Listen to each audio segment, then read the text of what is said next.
out there. My name is Jane Liebecker. I come to you from Seattle, Washington, and I graduated from an Eddie Villa coaching program on the Clifton Strengths. Hi, I am Minetta Fields, joining you from Laurel, Maryland. I too am an Eddie Villa certified coach, and I love that Gallup Strengths Assessment is a wonderful tool that I use in my coaching business. And our special guest today is Colleen Strong. Colleen, where are you today? I am in London, Ontario, Canada. Ooh, okay. So we're going to get started, and I'm going to ask you one quick question to get us going.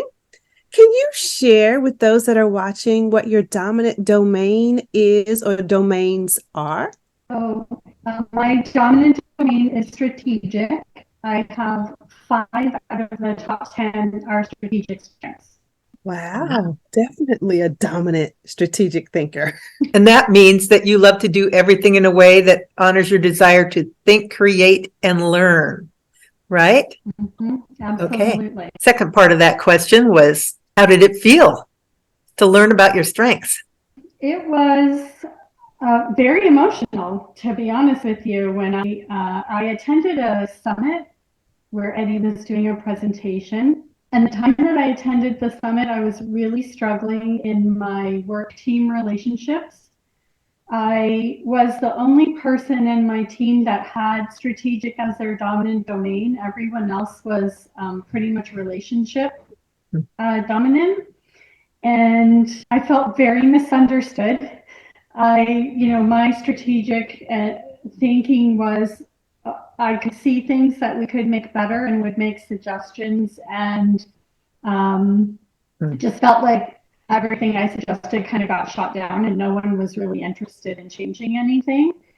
And that caused me a lot of frustration, and I kind of got labeled as negative, and that really started to eat at me. And I felt like I was just trying to make things better, and I was not, it just wasn't working.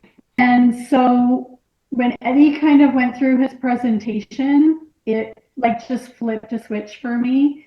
And I realized that I'm not a negative person, and that actually my differences were an asset to the team, because I kind of started to shut down and stop sharing ideas.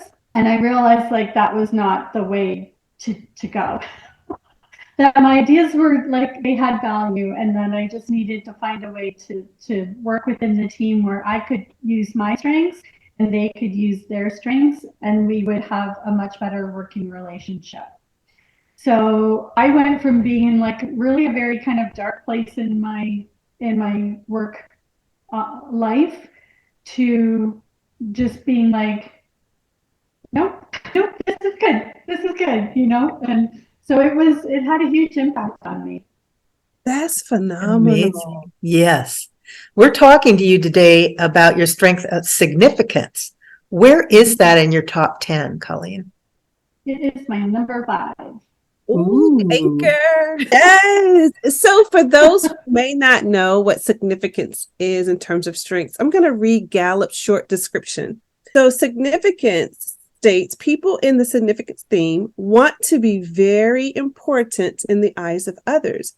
They are independent and want to be recognized. And so you just described that in how you felt when you learned about significance. That's perfectly. What's your number 1 strength, Colleen? Strategic and significance. Wow. So in your story, you gave an example of how you've used it already. But if something else stands out that you think would help someone else that has significance, could you share another example of it? I use significance? Yes.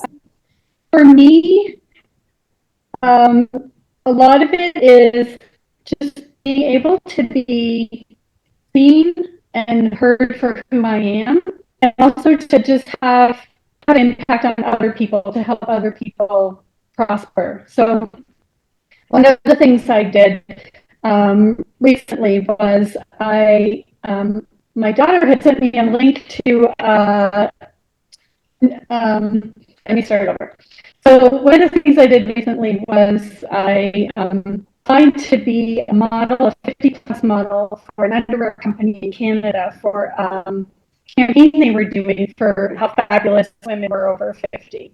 I have a history of breast cancer. I've had a double mastectomy and reconstruction, and I looked at it as an opportunity for me, if I were chosen, to just represent that section of women who struggle with affecting their bodies and all of the changes that have happened to their, and so that I kind of looked at it as that. It was a way for me to be seen really the way that I was, and also to represent and to help other women. And so I was chosen, and I did participate in the campaign. I have a picture if you want to see it. That's awesome. Wow, good for So you. that, I know, fully like exposed. Yes. But I'm not afraid of being seen. So that was something that, you know, it appealed to me. Obviously, it was terrifying, but it just appealed to me to be seen and represent that group of women who often aren't represented in that way. That's just one example. I love it. Thank you Wow. for sharing that and for being so transparent. Yes. That's pretty amazing. So how does your strategic strength, your number one strength, work with your significant strength? I think when they're combined together, like, so I have strategic number one and ideation number two. So my mind is just like ideas 24/7.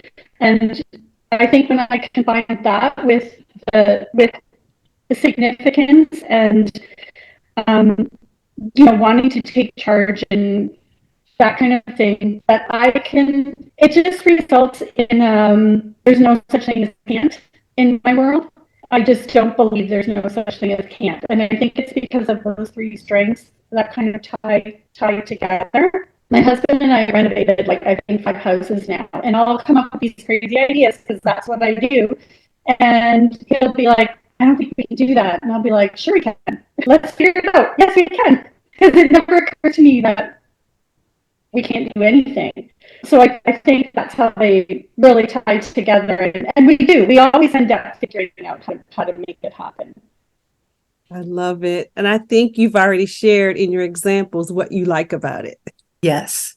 So, Colleen, what would you say to somebody who is thinking about taking the Clifton Strengths Assessment, but just hasn't quite pushed the button yet?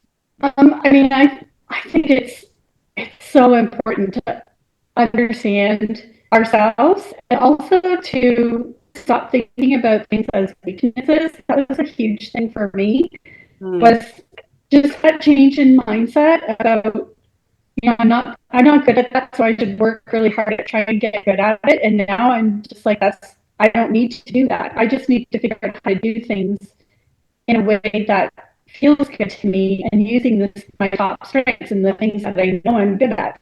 I don't need to spend a lot of time trying to figure out how to be better at a certain way of being. I think the self-acceptance that comes with understanding your strengths and how to understand yourself. I think once you understand your strengths, you understand yourself and how you function and how you think. And I just think it's a huge gift in self-acceptance and self-understanding that for me, it changed a lot of things.